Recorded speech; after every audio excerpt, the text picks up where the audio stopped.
देखिए वो आज हम लोग पढ़ेंगे क्लास 10th का जो है फिजिक्स का लेसन 4 में जो क्वेश्चन है वो श्रेणी क्रम समूहन। क्या पढ़ना हम लोगों को हुआ? श्रेणी क्रम समूहन। ठीक है, तो देखिए श्रेणी क्रम समूहन क्या होता है सबसे पहले हम लोग जानेंगे। तो देखिए वह सबसे पहले प्रतिरोध तो पता है आप लोगों को, बताए हुए प्रतिरोध के बारे में। अब देखिए प्रतिरोध क्या कि यहाँ पे हमने ले लिया पहला प्रतिरोध, दूसरा यानी R1 R2 R3 यानी 3 प्रतिरोध ले लिए। ठीक है बुआ, तो यदि पहले प्रतिरोध का दूसरा सिरा, देखो यह पहला प्रतिरोध है, पहला प्रतिरोध का दूसरा सिरा दूसरे प्रतिरोध के पहला सिरा के साथ, देखिए बुआ इसका देखो यह जो दूसरा प्रतिरोध है इसका पहला सिरा है, यह पहले प्रतिरोध का दूसरा सिरा है, और यह जो सिरा है तीसरे प्रतिरोध का पहला सिरा, और ये सिरा है दूसरे प्रतिरोध का दूसरा सिरा। तो इसकी परिभाषा कैसे बोलोगे?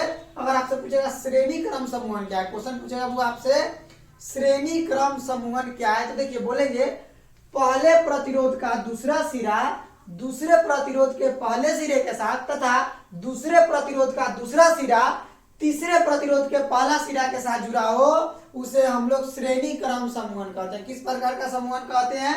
श्रेणी क्रम समूहन। याद रखिएगा बाबू, एकदम अपना कॉपी लिखो, कॉपी रखो अपने सामने और इसको नोट करोगे इसके परिभाषा को। ठीक है, पूछेगा आपसे श्रेणी क्रम समूहन तो क्या बोलेंगे? पहले प्रतिरोध का दूसरा सिरा दूसरे प्रतिरोध के पहला सिरा के साथ तथा दूसरे प्रतिरोध का दूसरा सिरा तीसरे प्रतिरोध के पहला सिरा के साथ जुड़ा हो, उसे क्या कहते हैं हम लोग? श्रेणी क्रम समूहन का आपका हो जाएगा। अब इसके आगे बुआ क्वेश्चन कहेगा, इसी में कहता है कि प्रूफ दैट, यानी बुआ श्रेणी क्रम समूहन का सत्यापन यदि कहेगा तो एक होता है फॉर्मूला RS बराबर R1 plus R2 plus R3 plus dot dot RN तक होता है। कहां तक होता है बुआ?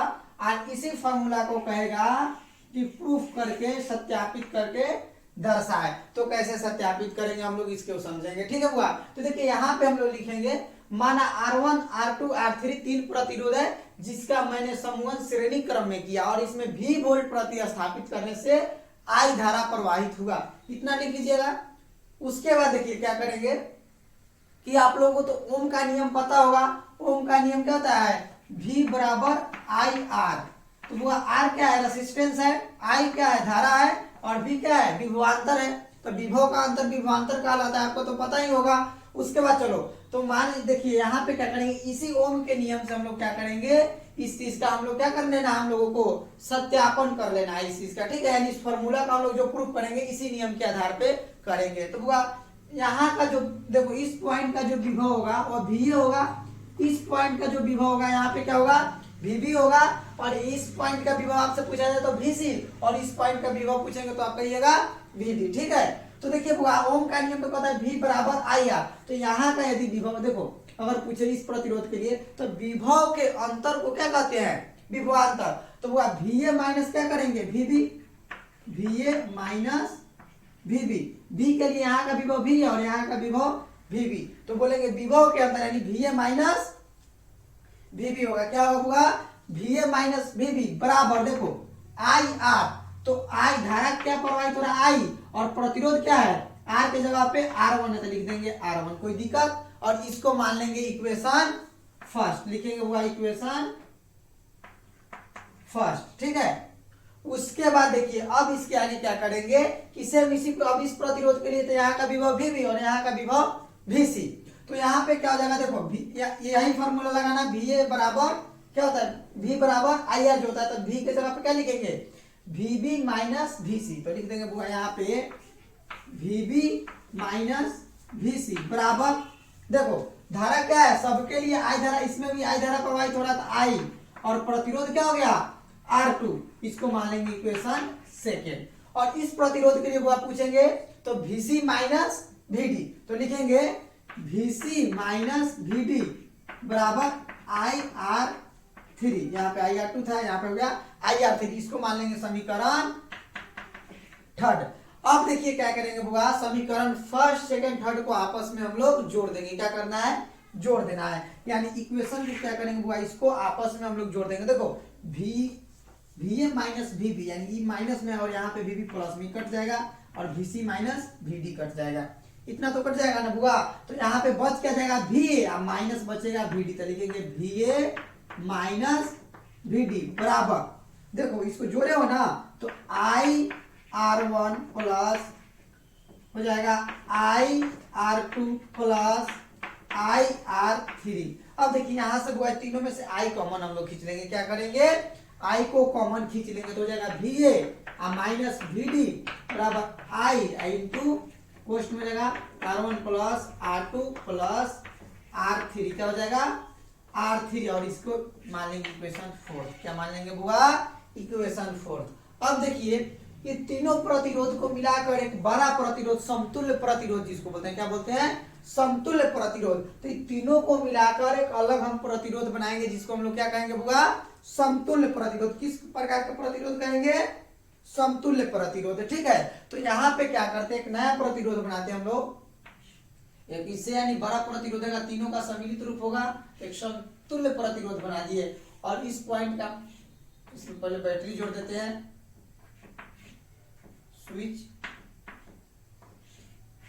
ठीक है, अब इसमें हुआ V वोल्ट प्रतिस्थापित करिए और इससे क्या I धारा प्रवाहित होगी। किस प्रकार की धारा, I धारा। इस प्रतिरोध का नाम देते हैं RS। तो लिख देंगे समतुल्य प्रतिरोध। क्या लिख देंगे, समतुल्य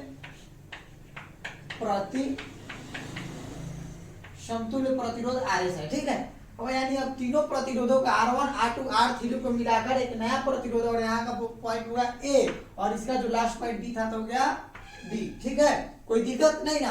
अब यानी इसका एक नया प्रतिरोध बना दिए RS। ठीक है, इसको बोलते हैं समतुल्य प्रतिरोध बना दिए। किस प्रकार का प्रतिरोध होगा, समतुल्य प्रतिरोध। इसमें प्लस माइनस होगा, प्लस माइनस कर दिए। ठीक, अब देखिए इसमें भी वही ओम के नियम से V बराबर IR जो होता है उसी प्रकार विभव का अंतर, तो VA माइनस क्या करेंगे VD। तो लिखेंगे यहाँ VA माइनस VD बराबर, देखो धारा I है I और प्रतिरोध क्या है, तो IRS हो जाएगा। इसको मान लेंगे हम लोग इक्वेशन 5 यानी पांचवा समीकरण। इसको हम लोगों ने क्या कर लिया, मान लिया। अब क्या करेंगे बुआ, समीकरण 4 और समीकरण 5 का देखिए LHS बराबर है, तो क्या हो जाएगा RHS बराबर हो जाएगा। तो लिखेंगे समीकरण 4 एंड समीकरण 5 यानी 5 से, यानी समीकरण 4 और समीकरण 5 से क्या हो जाएगा, ये देखिए बुआ यहाँ पे देखिए लिखेंगे हम लोग। तो क्या लिखेंगे, इधर ध्यान से देखिएगा। और इसको क्या करते हैं, लिखेंगे समीकरण, देखो इसका LHS सॉरी इसका RHS और इसका RHS आप बराबर करते हैं। देखो तो हो जाएगा IRS बराबर क्या हो जाएगा, I into R1 plus R2 plus R3। ये ना है। अब देखिए यहाँ से I से I हुआ कट जाएगा, तो इसको क्या कर दिए, काट दिए। अब यहाँ पे क्या हो जाएगा, देखिए RS बराबर बचेगा R1 plus R2 plus R3। ठीक है, अब लिखेंगे यदि प्रतिरोध N तक हो, कहां तक होगा, यहाँ तक तीनों को पढ़ते। मान लीजिए बहुत सारा प्रतिरोध है, N तक हो तो हो जाएगा RS बराबर R1 plus R2 plus R3 plus dot dot RN। ठीक है, यह आपका प्रूफ हो जाएगा। ठीक है, इसी तरह से होगा, हमने क्या किया, आपको श्रेणी क्रम समूहन का सत्यापन कर दिया। यह आपके एग्जाम में 5 मार्क्स के पूछे जाते हैं। कितने मार्क्स के पूछे जाएंगे बुआ, 5 मार्क्स का पूछेंगे। बस इतना को कर लीजिएगा, आपके बोर्ड में 5 नंबर क्या है, कंफर्म है। देखो एक बार इसको फिर से समझा देते हैं। सबसे पहले पूछेगा आपको श्रेणी क्रम समूहन क्या है, तो इसकी तो परिभाषा हम बोर्ड पे भी लिख दिए हैं और आपको बोल कर भी बता दिए। क्या बोलोगे, पहले प्रतिरोध का दूसरा सिरा दूसरे प्रतिरोध के पहला सिरा के साथ तथा दूसरे प्रतिरोध का दूसरा सिरा तीसरे प्रतिरोध के पहला सिरा के साथ जुड़ा हो, उसे क्या कहते हैं, श्रेणी क्रम समूहन कहते हैं। ठीक है, उसके बाद क्या किए हुआ, हम लोग श्रेणी क्रम समूहन में जो फॉर्मूला है उसका सत्यापन किया, यानी RS बराबर हमको प्रूव करना है R1 plus R2 plus R3 plus dot dot RN। इस चीज को क्या कर देना, हम लोगों को प्रूव करना है। यानी RS होगा वह, यानी जो समतुल्य प्रतिरोध होता है वह जितने प्रतिरोधों को मिलकर जो बनता है उसके योग के बराबर होता है। तो इसी को हम लोग को प्रूव करना था। तो ओम के नियम से क्या होता है, V बराबर IR जो फॉर्मूला होता है, विभव का अंतर विभवांतर होता है। तो यहाँ पे क्या जो विभव V है और यहाँ का विभव VB, तो VA माइनस VB बराबर I। प्रतिरोध R1 है तो R1 लिख दिए, यहाँ पे प्रतिरोध R2 हो गया, यहाँ पे प्रतिरोध R3 होगा। सेम देखो यहाँ पे लिखे VB माइनस VC और इसके लिए VC माइनस VD। 3 समीकरण आए, तीनों समीकरण को जोड़ दिए तो हमारा नया समीकरण 4 आ गया। और ये समीकरण 4 आ गया। उसके बाद समतुल्य प्रतिरोध ज्ञात किए और समतुल्य प्रतिरोध से हमको VA माइनस VD बराबर IRS मिला, समीकरण 5। और समीकरण 4 देखिए, समीकरण 4 का RHS और इसका RHS अलग है, लेकिन इसका LHS और LHS बराबर है। तो जब किसी समीकरण के LHS बराबर होते हैं तो RHS क्या होगा, बराबर होगा। तो इसने यहाँ पे इसके RHS को बराबर कर दिए, I से I कट गया तो RS बराबर हो गया R1 plus R2 plus R3। कोई दिक्कत? वो इतना तो समझ गए होइएगा आप लोग। उसके बाद के यदि प्रतिरोध n तक हो तो क्या हो जाएगा, RS बराबर R1 plus R2 plus R3 plus dot dot RN। और यह आपका क्या हो गया, श्रेणी क्रम समूहन का सत्यापन हो गया। और देखिए, तो वो यह जो क्वेश्चन आपके एग्जाम में पूछे जाएंगे 5 मार्क्स के पूछे जाएंगे। यदि वीडियो अच्छा लगा हो तो वो आप वीडियो को शेयर करिए अपने दोस्तों में, सभी दोस्तों को शेयर करिए, मेरे चैनल को सब्सक्राइब करिए। और इसी तरह से वो आप, ताकि हम आपके लिए नया वीडियो, नया टॉपिक जो आपके एग्जाम में जो पूछे जाते हैं उस सारे क्वेश्चन को मैं आपको बता सकूं। ठीक है, तब तक के लिए इतना ही, मिलते हैं आपसे अगले वीडियो में।